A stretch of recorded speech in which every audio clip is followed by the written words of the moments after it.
হাজার হাজার বছর আগে এমন একটি রোগ ছিল যার নাম মানুষ মুখে আনতেও ভয় পেত।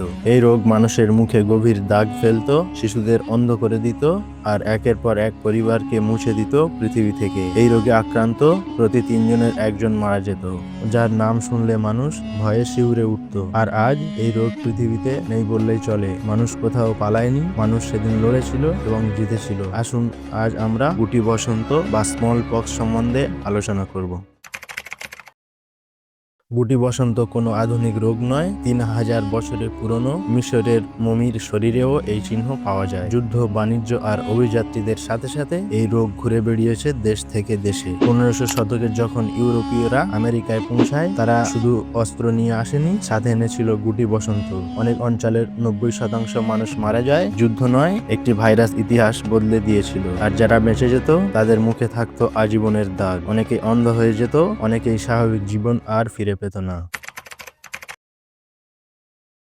তবুও মানুষ একটা জিনিস লক্ষ্য করেছিল, যারা একবার গুটি বসন্তে আক্রান্ত হয়ে বেঁচে যেত তারা আর কখনো এই রোগে ভুগত না। চীন আর ভারতে তখন এক বিপজ্জনক পদ্ধতি চালু হয়েছিল, যাকে বলা হতো ভ্যারিওলেশন।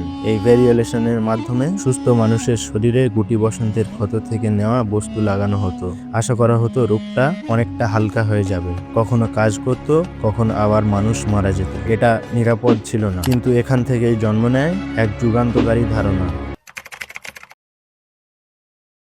1796 সালে ইংল্যান্ডের এক ডাক্তার ডক্টর এডওয়ার্ড জেনার এক অদ্ভুত বিষয় লক্ষ্য করলেন। গবাদি পশুর দুধ দহনকারী নারীরা একটা হালকা রোগে ভুগতেন, যাকে কাউপক্স বলা হতো, কিন্তু তাদের কখনো গুটি বসন্ত হতো না। জেনার সাহসী এক পরীক্ষা করলেন। কাউপক্সের ক্ষত থেকে নেওয়া বস্তু একজন বালকের শরীরে প্রয়োগ করলেন। পরে ইচ্ছাকৃতভাবে গুটি বসন্তের সংস্পর্শে আনলেন ওই ছেলেটিকে, কিন্তু ছেলেটি অসুস্থ হলো না। এখান থেকে জন্ম নিল ভ্যাকসিন। ভ্যাকসিন শব্দটি এসেছে ল্যাটিন শব্দ ভ্যাক্কা, অর্থাৎ গরু থেকে।